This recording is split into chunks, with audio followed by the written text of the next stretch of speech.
Hello and welcome to another live streams. This is being live streamed in the member area on YouTube, and this is going to be a podcast edition talk. I'm kind of doing um, a bit of a podcast. I'm trying to feature one video per day, if possible, on the podcast. So that's part of kind of the efforts to spread the word on this basically um, guitar school here online, basically, and also to give the members a little bit of ability to check things out offline and maybe listen to the podcast on a commute and then go back and check out the video.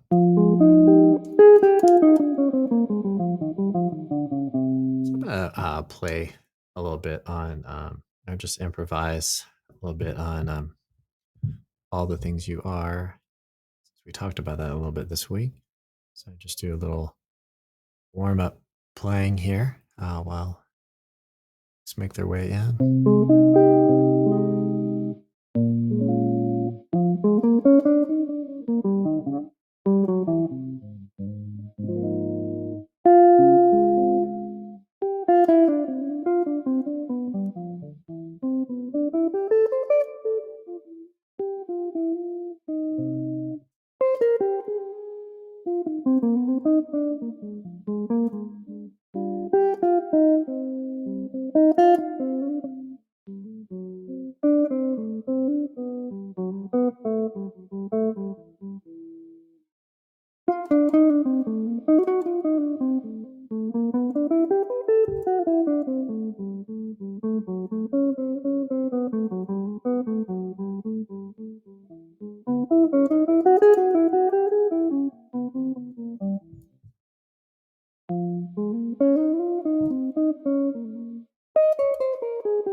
So we did a little bit of an analysis on the changes for this tune and talked a good bit about the key centers on it.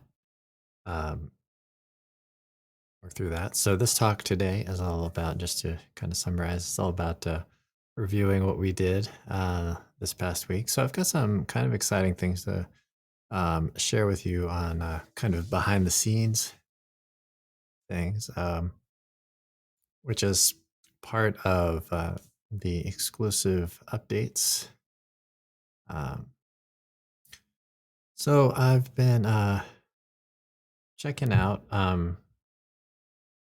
the Ted Green arrangement of Have Yourself a Merry Little Christmas. And one of our members here um, kind of mentioned that arrangement to me, and so I've been checking it out, and since it's about that time of year, I thought I'd try to put together some videos on it. I have plans for about maybe 3 videos on it. I want to do a performance type video on it, which I'm thinking I might even just like release like on the 25th, you know. Um, so just as it kind of seems like it would work. I've done that before on another tune. I think I'll Be Home for Christmas. I think I did that. I just did a recording. I think I did the recording the day of or the day before and just kind of released it. So I think I might do that again this time around. But want to do some educational videos for sure. So I thought I'd share for you some of the view. So today, as an update for today, we'll look at the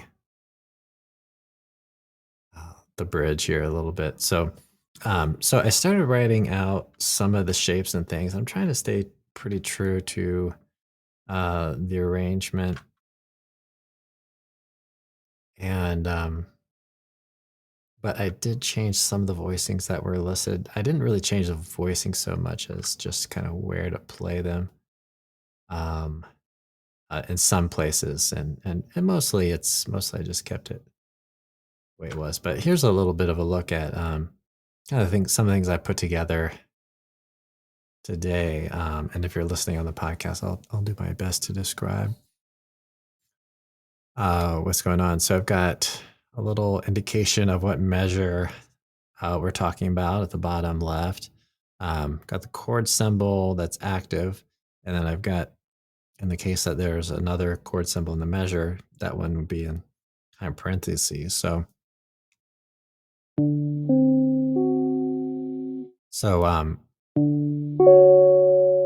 I've got the shape, and so I'm thinking I'll do a video and I'll just talk the way through and kind of go kind of slide by slide. I'm going to describe, kind of the color. It's kind of color coded, so you get a sense for where the tones are.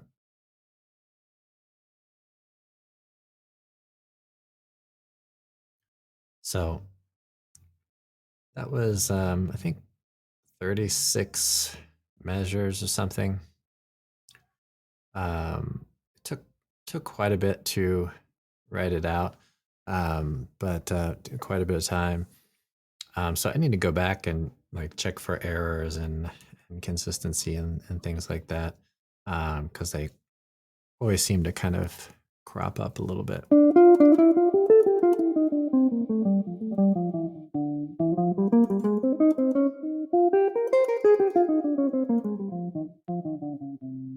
So I'm hoping if all goes well, I can do a bit of a video on like just slide by slide, shape by shape. Thinking it might end up being a pretty long video. Um, and I think I'm going to release that as just an open video for anyone to watch. And then I'm going to kind of archive it at some point, and it will be a kind of a members only video. Um, but um, but I'm excited about that. I think that's going to be pretty cool. Excited about the tune. Excited about the arrangement.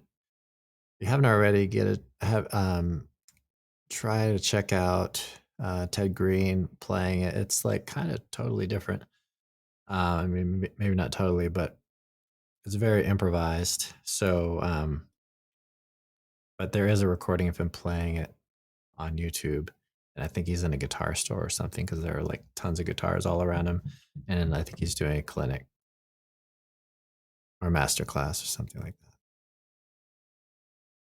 that. All right, so that's kind of the big update for today. So I spent quite a bit of time putting these slides together, and then these will I'll make a PDF version of these after I've checked for errors, and I will have those available for members.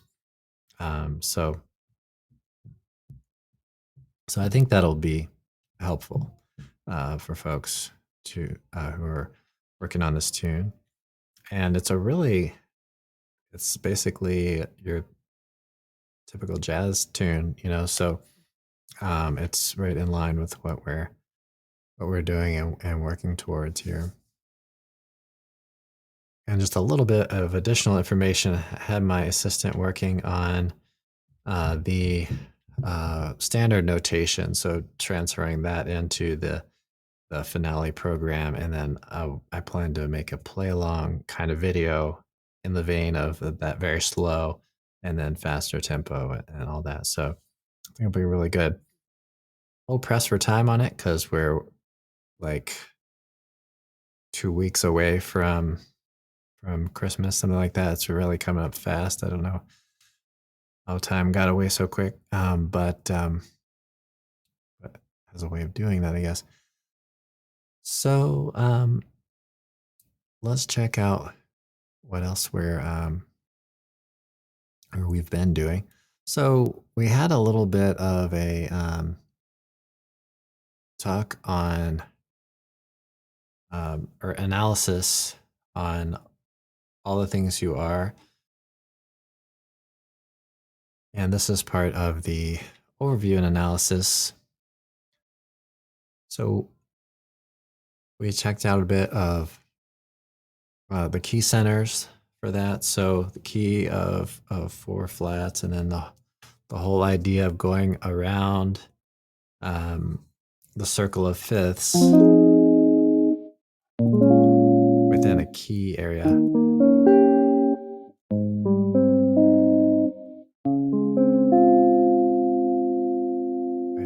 And then visiting other key areas and kind of going around that circle of fifths with that key set.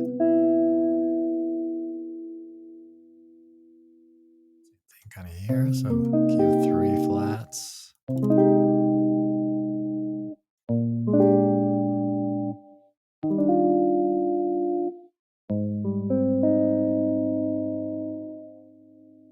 Okay, and then key of one sharp. And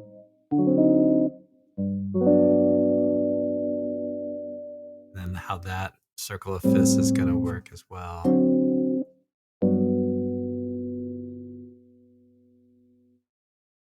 Okay. And then that's another circle of fifths, F sharp minor 7, B7, E major 7. So you take these little slices of the circle of fifths. And then the thought of closely related keys versus maybe more distantly related keys. So in the all the things you are, we have key of four flats, right? We have key of three flats. So those two keys, I might say, are closely related because they're only one accidental apart. There are 7 notes in there. Well, there are 6 notes in common and one note that's different. The D natural versus the D flat. Think about the key of C, which we're on briefly. That's a little distant, you might say, from A flat, but it's fairly closely related to G, which is another area that we kind of visit. So it's interesting to see, that the key of A flat, we go to eventually, we go to the key of C, right, which is the third, but it's major. So look up chromatic mediant. So that's sort of the relationship there, but it's sort of distant, right, as far as the key center goes. All right, so similarly, when we have E flat, key of three flats, then we go to G major, we end up on G major. So that's also a mediant kind of relationship. So you're expecting a minor chord in the key of three flats, so from the G on the third, but we have a major.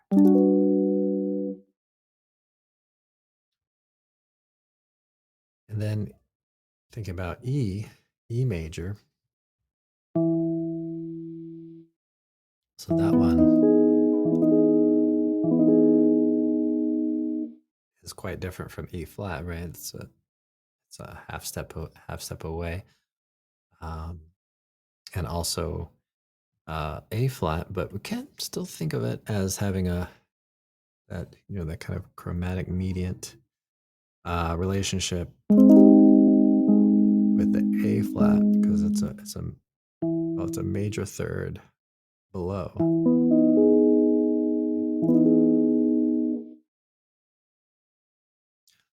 So that particular topic, because I'm not going to go into anything in depth here in this talk because we're just kind of reviewing what we did this week. But that's basically when you take something and look a third below it or a third above it. It could be a major third, a minor third in either direction. And then you can have different chord qualities on all kind of four of those options. Okay, we also overview and analysis, which is kind of the main focus, I might say, is checking out um, musicians playing on stuff, basically. Um, so so we checked out a little bit of John Scofield.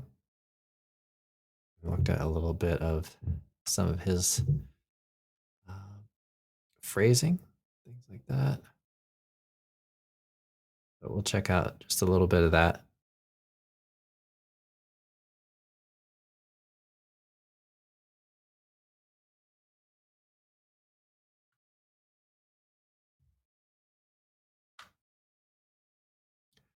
Let's see what we can do here. So, a lot of the subject matter on this is, kind of getting an idea, what note choices making, some of the phrasing options that might be using, um, and if they're using certain techniques or maybe getting outside or something. But that's kind of part of G major there. Okay.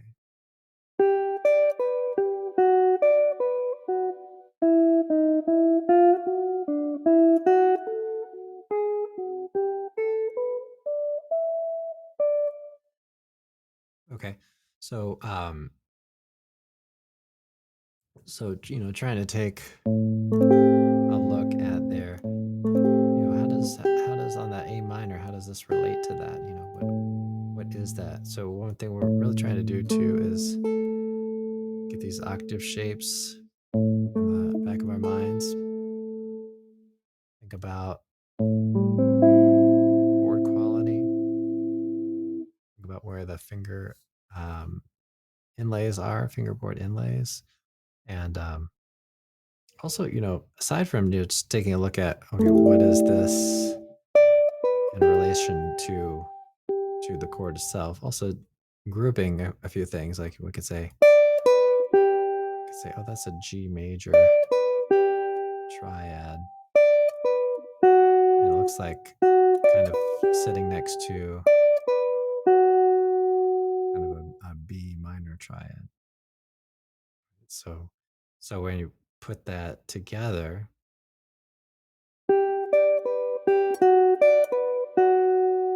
okay, can kind of see how that line kind of works and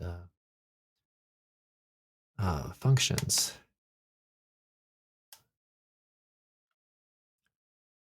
So also phrasing and that kind of thing too, which maybe we'll spend a little bit of time talking about,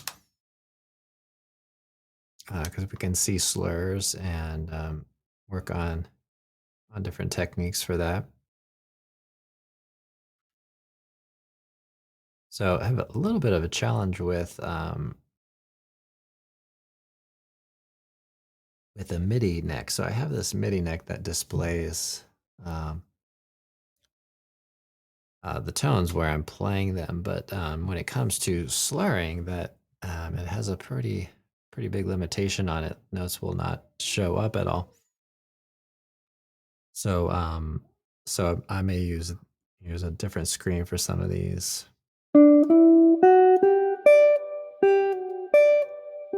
Right, because that gives it a different kind of sound when I don't pluck those. So those um, slurs are notated there, right? So let's get a little bit of a chord going.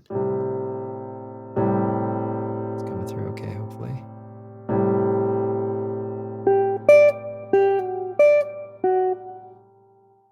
Okay, so that gives us some context, and then say D7. Okay, and we'll go to G major 7 at that point.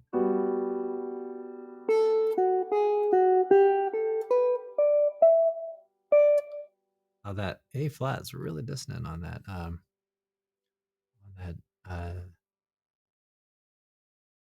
G major 7. But one thing, we talk about as we do some of these things is, well, what is that functioning to do? So it's encircling the root note, so we get right. So if we think about it kind of in that context, right, this note sounds really dissonant on that. But in the context of the line,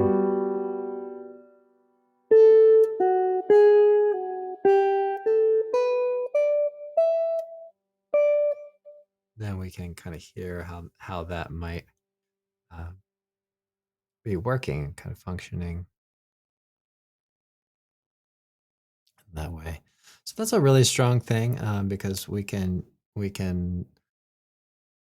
really become very informed about just different techniques and different things that we can do in our own soloing. So I'm putting a fair amount of emphasis on that in the overview and analysis, and in a lot of circumstances, I'm counting in really slowly. I've been trying to include the tab for those folks who need that, and then I would um, encourage folks to start moving away from that if possible. Okay, so last week we started kind of a new thing where we created these practice along um, videos, and so I'll give a little bit of an idea, or review a little bit for folks what we did there. So basic concept that on that, and that's what that um, whole program is about is practice ideas, just like the title suggests, practice ideas and concepts. Um, we're trying to learn the content, and it's really challenging to um, not just focus on content itself, but we're really trying to find things to practice, find methods for practicing, um, but yeah, know what to practice, how to practice. Um, and so focusing, I've been encouraging folks to focus on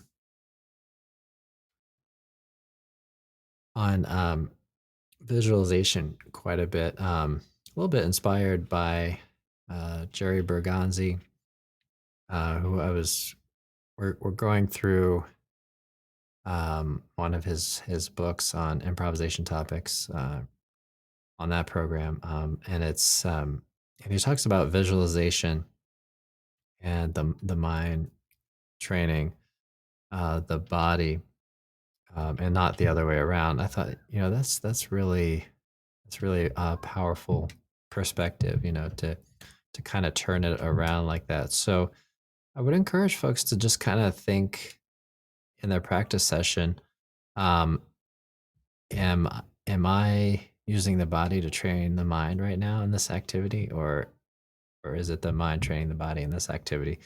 And I've been asking myself kind of the same question as I since I read that, just kind of thinking about, okay, if I'm warming up, practicing, and thinking, okay, you know, is that the perspective? Um, so I think that's pretty powerful because, a common, I'm not say too common, but I think one place where folks kind of struggle on things is um, learning to connect what you're practicing and doing, and working towards uh, applying that and being able to maybe improvise. Because my impression is that sometimes folks are students of mine or just kind of folks on the checking out the internet and YouTube and all that, um, is that they're kind of learning, maybe by rote or kind of memorizing, knowing where kind of I go here and I just do this and I do that. So if you gain that sort of um, foundation of like, why is this this way in this song? Why is the melody this note in on that E in all the things you are, and then same melody note on C7, or how does the beginning melody note, how does that relate to this? Giving it context, think, okay, this chord is such and such a chord in the key of four flats. Okay, this is the F minor 7 chord. It's the sixth chord in A flat major. So having that context, okay, this note is the third of this chord, and if you want to be more specific, it's the flat third of this chord. Um, and then also all these like levels of things of understanding, I think are really gonna help folks out a tremendous amount. So the whole mind training the body perspective that Jerry Bergonzi talks about um, helps to speed up that process of all this. So we might think when we play this F minor 7 shape, for example, we might think, okay, even before we place it down, like, what is that shape? You know, where is it? Just kind of visualize it first and then place the hand down down on it. So hopefully I'm articulating that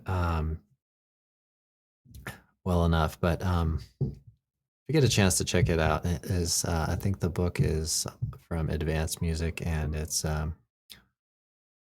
melodic structures, and it's part of a whole series of things for kind of improvisation. All right, so let's check out a little bit of a look at these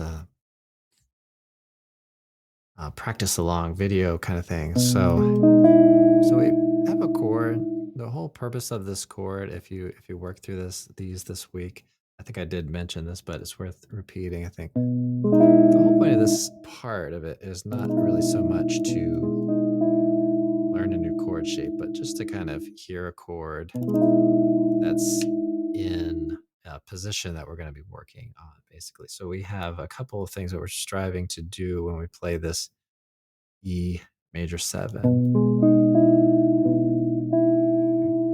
We want to hear the sound of E major. We want to be able to place that within these octave shapes. We want to know when we play this chord which fingers are on a marker and which ones are not on a marker or inlay and all that, and give ourselves harmonic uh, context. So that's one word I'm really emphasizing quite a bit here lately, which is context. Like, how does this fit into something? Into where it lays on the guitar, where it might fit into a song, what scale you might kind of place around it. So then we check out a mode, or not a mode, but an arpeggio. Check out a pentatonic scale. Check out the major scale. Okay, and then a bit of reading, sight reading kind of things. rhythm workouts with the octave shapes and kind of four chords. So the idea there is that we work on these things, and we build a variety of skills. We work on chord shapes, scales, arpeggios, all those kinds of things. Work on rhythms, reading, sight reading, um, chord shapes, and so consistently building a variety of tones. So we did, I think, three of those style videos this week, and then we went into just a little bit of a different direction. Just partly just to mix things up. Um, so on Thursday, I believe it was yesterday, we went through chords for all the things you are, and the theme there is voice leading, right? So we want to be able to play, some of these chord shapes and things, moving chord by chord and getting a sense for how one thing flows to the next. So most of those are root position or second inversion, drop three type voicing. So one thing that does for us is it gives us part of the core sound. Um,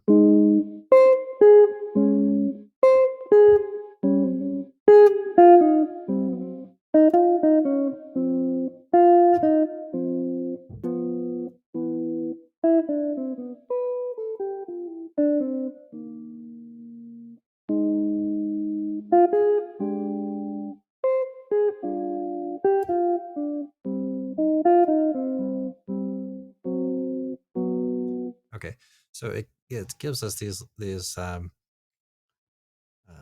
sort of shell voicings, or it allows us to take those four note voicings and maybe pare them down into to actually pairs, which um, is just those two notes, and then maybe add other notes to it. So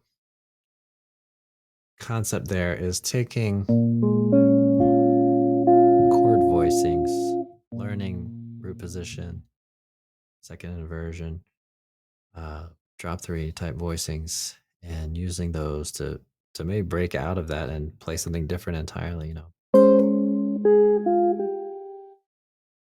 So so that's kind of the idea there. So I think that was a um, pretty strong demonstration of maybe a series of chords that one could take and really start to branch out on those if they choose to do that. And but of course, I know it's challenging, and so we have all the starting with the foundation of that is very important. All right, so that's practice ideas and concepts. So trying to keep that at a fairly um, short video, um, so that members can take that and just practice it and say, okay, I can commit 15 minutes, 20 minutes. They're generally 20 minutes, but I can commit 20 minutes to practicing with this video. And I would think it probably would need to pause it in spots, and just kind of repeat back what I just did and things like that. But that could stretch out into 30 minutes or something as a session. So that would be a great thing to do every day. And one could even repeat one of those practice along videos, um, 3 or 4 days later and all that. So I'm pretty excited about that program, because, um, one thing just working with students, or one issue just working with students is practice and what to practice. And Jazz is really tough in this respect because it can it can be, very conceptual. It can be tough to practice. You kind of want to take, if I were to suggest something on this, is take the perspective of creative practice.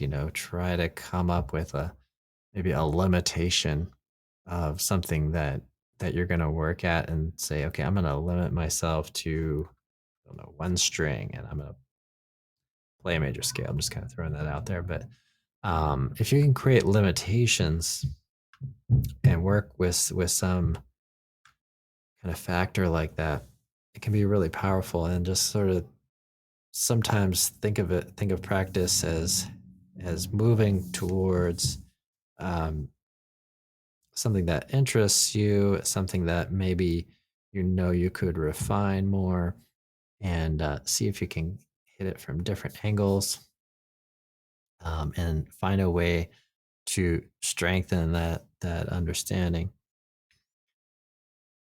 So theory and fingerboard, um, that is a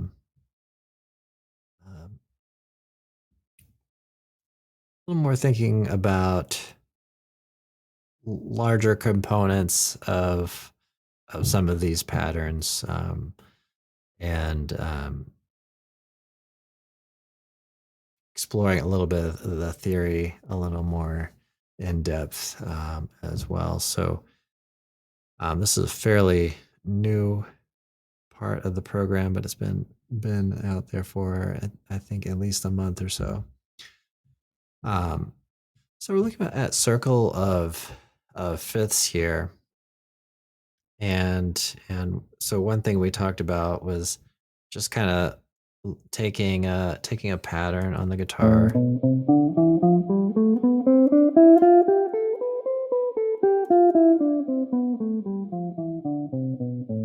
So playing wise, as far as content of what you do, this is not, playing from lowest to highest on a tone. It's not going to do a whole lot for you, but you kind of do want to know it, so we can imprint this sort of picture of the pattern, and also connect it um, to our hearing and what we play, and connecting that.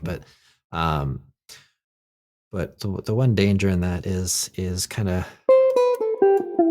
just kind of going through scales, and it just becomes not not a part of what you might practically do in a solo. So usually in a solo, you might find yourself on a particular sound, like on a jazz standard or something like that, for a fairly short amount of time. So it's good to limit yourself to maybe a few notes, maybe four notes, um, and then maybe try another four notes,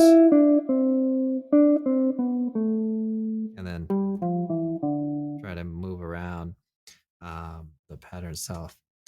But kind of the purpose of this talk was to get an idea of how to connect these patterns, these major scales, or really these include all the modes, and getting a sense for what changes. So this green note is F sharp, and this red note is F natural, and all the gray notes are common to uh, both key of C and key of G. So you can see how that changes and moves in there. Right. So then we just went through the whole circle of fifths. Um, and we split this up, I think, into a couple of videos, but I've got this all in one slide. But basically went through circle of fifths all the way, um, to the to just kind of complete the circle.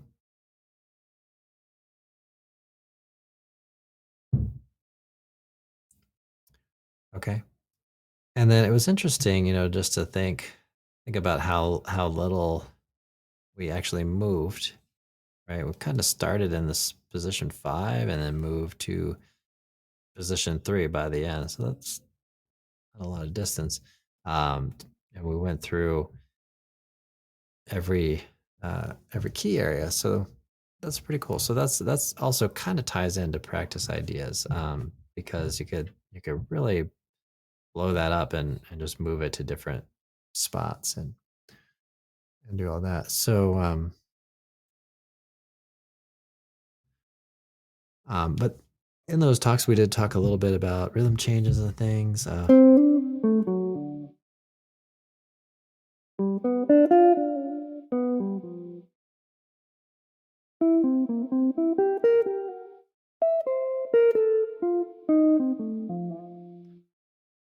But there are so many tunes where you're gonna have circle of fifths, could be diatonic or could be more kind of chromatic like that.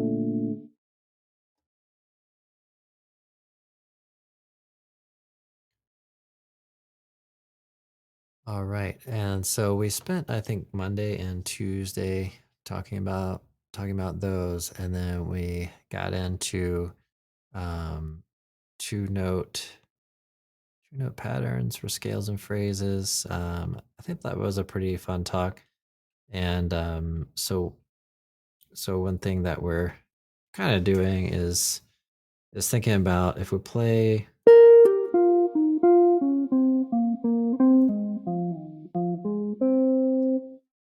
some chords, we could or chord changes, we could think in these maybe fingering groups of maybe half steps.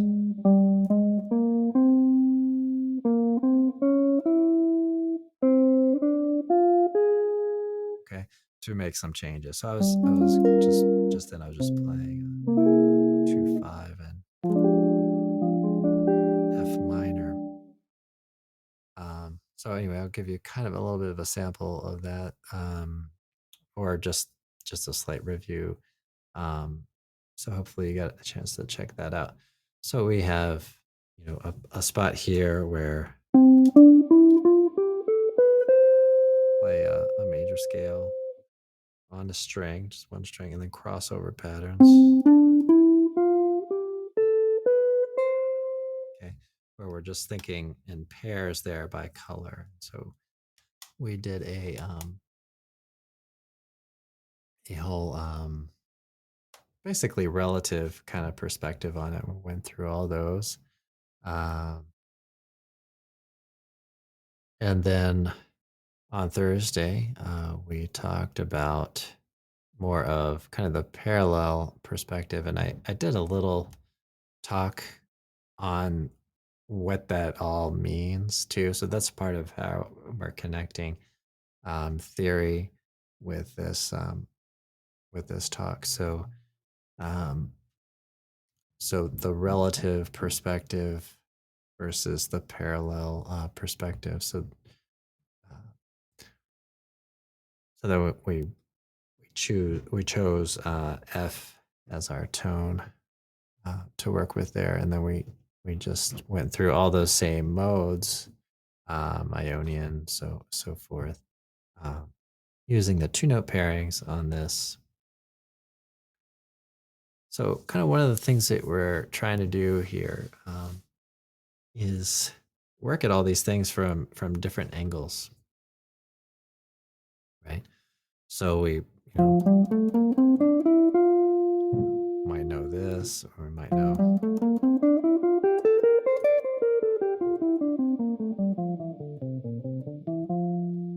all that. So, and if we don't, that's fine too. So that's just another thing to learn. So that's just one kind of way to kind of try it. So you could say the caged method, take some of these shapes and know those. So that's a very powerful thing. So hopefully most folks know that. And if not, just try to work on that whole caged idea. So that whole thing, which I think is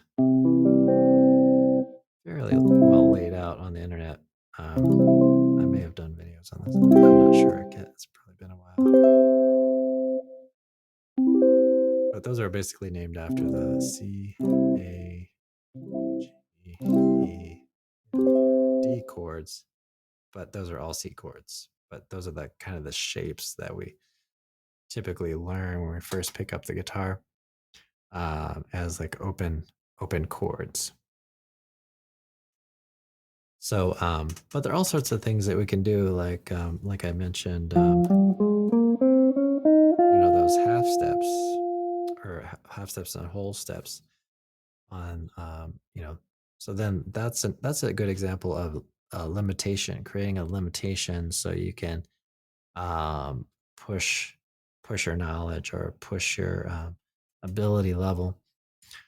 So right there, the limitation is 2 notes per string play a scale. Like this is the natural minor scale. Okay.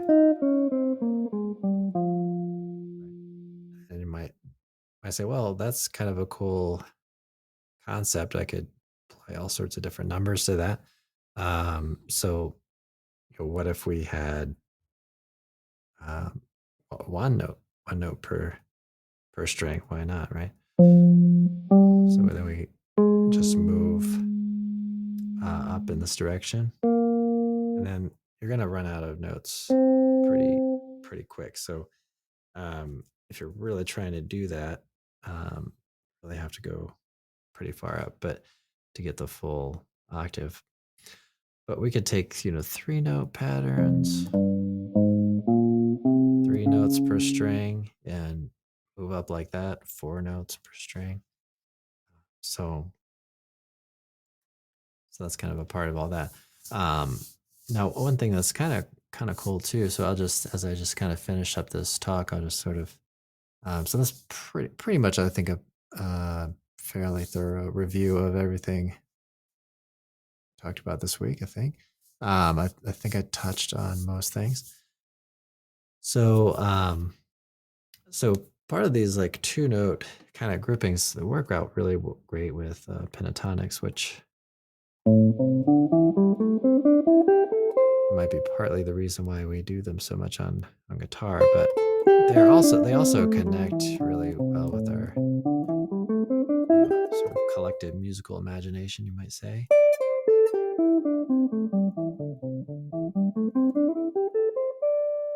Right. So there, limiting yourself to 2 notes per string, that's like pretty much the patterns that everybody learns. So we might not even realize we're doing that.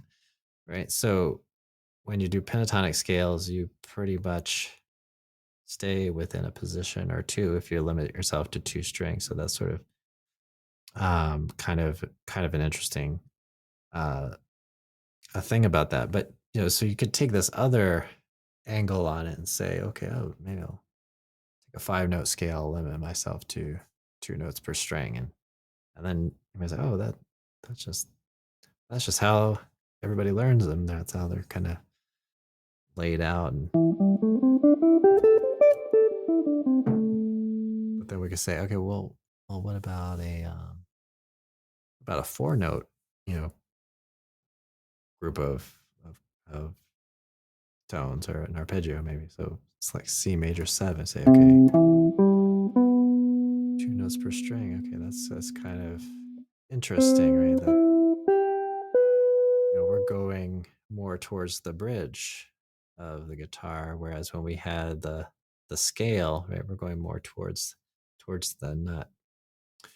So kind of like, oh wow, that's sort of interesting, right? With larger intervals, limit ourselves to 2 notes per string, and yeah, we're going kind of up the range of of the guitar in the direction of the bridge. Whereas if you're doing kind of smaller intervals, we're gonna go up the range, but we're moving um, down towards the nut. So that's kind of interesting sort of thing there.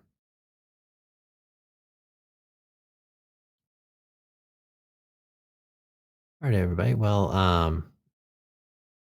think I'm gonna end it here for today.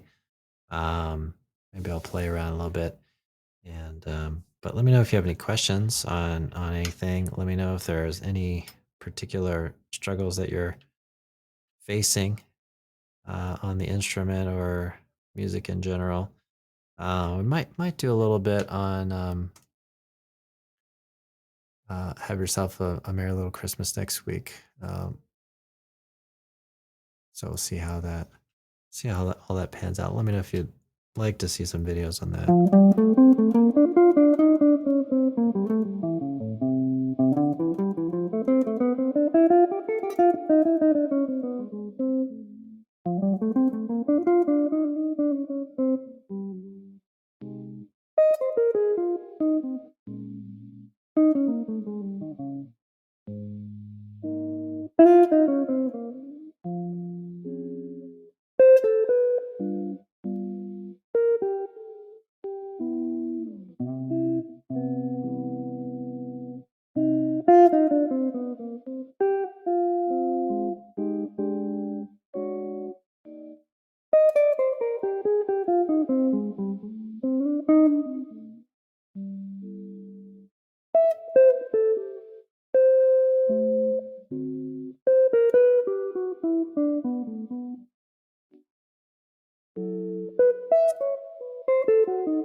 All right, everybody. Thanks for checking this out, and hope you enjoy this week. So probably will be facing a little bit of a busy week next week. I'm gonna see if I can uh, get some. I might try to do some videos a little bit in advance. We'll see how it goes, but we'll get the same things going. It's just the scheduling maybe a little bit different. Maybe hard for me to do things in the early afternoon. So I've been typically putting videos out kind of in the early afternoon, 1 o'clock or so, and then doing um, maybe a little more later in the evening.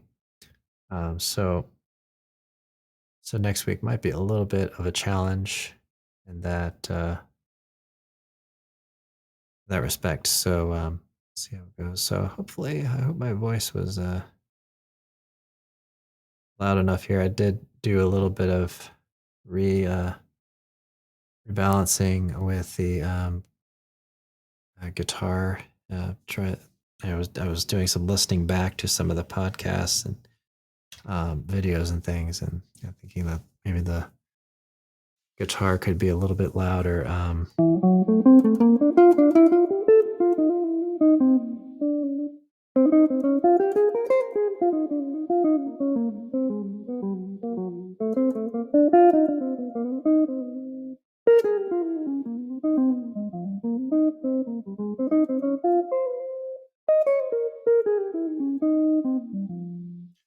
Let me know how all that kind of goes for you. If you have any comments on that, and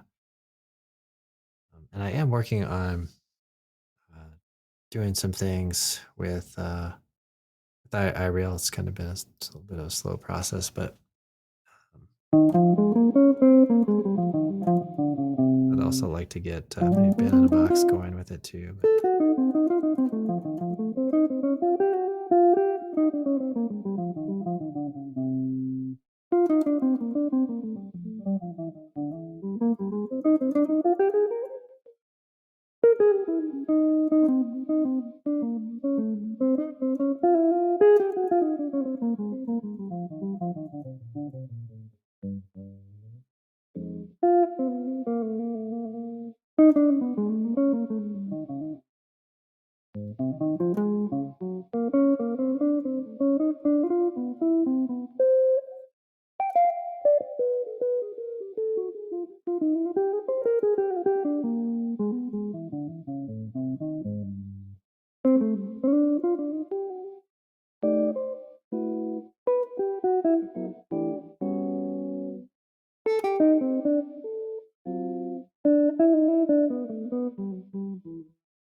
All right, again, everybody, thanks for checking out this uh,